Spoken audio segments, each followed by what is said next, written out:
The United States Defense Department spends hundreds of billions of dollars of taxpayers' money annually on military programs.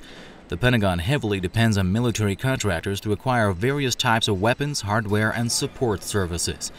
Major contractors like Lockheed Martin, Raytheon, General Dynamics, and Northrop Grumman are constantly competing for lucrative contracts.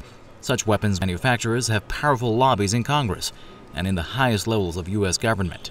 The major arms companies are even believed to influence U.S. foreign policy to make sure their business always remains booming. The chain of arms manufacturers, their lobbyists, and links in the government have come to be known as the military-industrial complex. A U.S. Government Accountability Office report has revealed that the powerful contractors are even holding the Pentagon hostage with service contracts.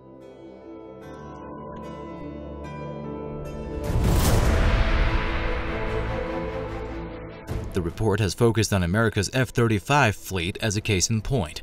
It reveals that it takes the Pentagon nearly 6 months to repair components for the F-35 Joint Strike Fighter, when it should take half that time. The government report warns that the contractors are deliberately creating complicated and costly support systems for their weapons. This secures lucrative contracts that last many years. The U.S. Government Accountability Report shows American taxpayers will have to spend $406 billion to procure a fleet of 2,400 F-35s. But the costs to sustain the program are much higher. They are expected to top $1.2 trillion through 2060. Don't keep the taxpayers and the citizens and democracies hostage to such weapons. This is absolutely absurd. And it should be unheard of in a democracy, but as I started out saying, structural dictatorship, that is a dictatorship in which there's not a single individual, but a system that dominates. This is what is going to happen, and it's self-defeating. Experts warn that American military contractors are so obsessed with profit, they no longer care about defense and are willing to do anything to keep their business going.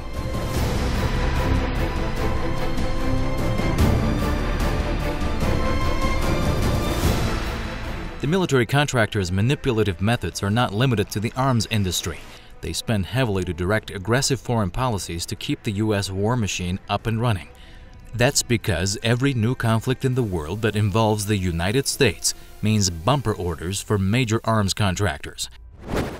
My real concern is much more that this is an exploitation of ordinary citizens all over the world where weapons are produced like this and to this horrendous prices. So the best I would suggest, and I'm serious about it, is a taxpayers boycott. The world and the United States and NATO and Russia cannot afford these types of things in a world with finite resources and with huge problems to be solved in the future.